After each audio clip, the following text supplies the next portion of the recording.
Si les élèves se sentent en sécurité à l'intérieur des écoles, la réalité peut changer rapidement une fois à l'extérieur. Ces 5 adolescentes âgées de 15 ans affirment que des proxénètes rôdent près de leur établissement scolaire. Il y en a plus maintenant. Leurs cibles sont plus jeunes de plus en plus. Donc, genre, ils attaquent plus les secondaires 2, 3. Ils cherchent des gens vulnérables, puis ils les abordent par rapport à genre, si tu as besoin d'argent, si tu as des problèmes familiales, je peux t'aider, je peux te ramener chez moi si tu veux, si tu as besoin d'habiter. C'est pas une surprise parce que le proxénétisme, en fait, existe malheureusement depuis plusieurs années. On fait de la prévention, de l'intervention, qu'on collabore avec les différents partenaires. Est-ce qu'il y a du proxénétisme, du recrutement qui se fait? C'est partout à travers l'Amérique du Nord. Nous, on ne s'est pas mis la tête dans le sable, mais on a développé un maximum d'outils. Ce qu'on voit, c'est que les gens savent des choses, mais parfois ne nous appellent pas. À l'échelle de la province, le nombre d'infractions liées à l'exploitation sexuelle n'a cessé d'augmenter depuis 2015. Passant de 764 à 2209 en 2020. Le tiers des victimes avaient moins de 18 ans. Jinan, qui vient tout juste d'avoir 19 ans, fait tristement partie de ces sombres statistiques. J'étais 1000 de la journée. Peu importe le nombre de clients que tu faisais? Exactement. Puis tu étais mineur? Oui. Puis combien de clients tu peux faire par jour? Je peux en faire 5-6. Ça rapportait pas. Ce n'est pas près des écoles que son cauchemar a commencé, mais sur Internet, par une banale demande d'amitié virtuelle. Elle avait 15 ans, lui, 24 ans. Ça a commencé qu'il me rajoutait sur Facebook. Dans ce temps-là, je me cherchais, fait que je rajoutais tout le monde. Ça a tombé que moi, j'aimais le danger. Une fausse histoire d'amour, puis un voyage à Toronto où sa vie bascula. Si tu veux être la femme de ma vie, si tu veux qu'on ait des enfants, on se marie, il dit « Viens avec moi ». Puis je suis allée. J'ai toujours nié. Je vais être honnête aujourd'hui. J'ai été. J'en ai fait des clients, puis j'ai pas honte de le dire. J'ai mal de le dire, mais j'ai pas honte. Sous l'emprise de son proxénète, elle devait recruter des jeunes filles. Je pouvais me faire 2000 par 3000 facile. Par fille. Qu'est-ce que tu leur disais pour les recruter? On les achetait. Ils sont faciles à rattraper. Tu sais, quand tu sais pas qu'est-ce que tu veux dans la vie, c'est facile comme ça. La fille, elle va y aller. Elle va se dire, mais c'est l'homme de ma vie, je vais faire ma vie. Fait qu'au final, elle va juste tomber dans la gueule du loup. 3 ans plus tard, son constat est alarmant. T'en vois beaucoup des jeunes sur les réseaux sociaux, des mineurs qui travaillent, qui font des clients? Oui. J'en ai beaucoup. Puis quand on parle de mineurs, c'est des filles de quel âge qui t'écrivent? 14, 15. Ici à Longueuil ou à Montréal ou ailleurs? Il y en a beaucoup, il y en a plein, c'est partout. Comme la plupart des adolescentes de son âge, les réseaux sociaux ont toujours fait partie de son identité. Ma mère n'a jamais voulu que j'aille les réseaux sociaux jeunes.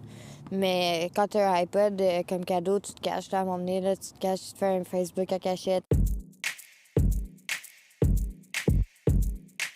Les fameuses applications TikTok, là, c'est de plus en plus des petites filles là, qui vont se créer une personnalité, puis là, ça va se démontrer, ça va danser, ça va... C'est même pas habillé, c'est tout en petites culottes avec des petites toques. On est tous au courant des comptes que nos enfants se créent parce qu'on le demande, mais il y a un autre compte qui existe. Depuis la fin des mesures sanitaires, le SPVM remarque une hausse des signalements reliés à des activités de proxénétisme. La porte d'entrée pour le proxénète qui veut recruter des filles, bien, il va y aller par les réseaux sociaux parce qu'en 2-3 clics, il va avoir un auditoire, une clientèle cible bien plus grande. L'équipe de Maya Allier, qui s'occupe des cyberenquêtes, a doublé au cours des 5 derniers mois, passant de 5 à 12 personnes. L'enfant de 14 ans, elle va avoir accès à tous les étrangers, toutes les écoles autour d'elle, tous les parcs autour d'elle et en plus, tous les gens qui mettent le même contenu qu'elle sur les applications mobiles. Alors, est-ce que c'est facile pour un proxénète? Excessivement facile. À la question si elle a beaucoup d'enquêtes impliquant des mineurs avec un faux compte. Il n'y a que ça. Ah ouais. C'est la norme. Il y a des plateformes que les contenus sont vraiment éphémères. Hein? C'est vraiment, c'est là, ça disparaît, c'est là, ça disparaît.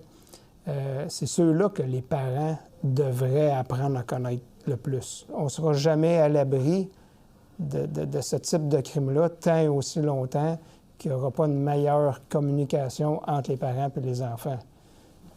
Ça fait que je pense que c'est là qu'est le nerf de la guerre.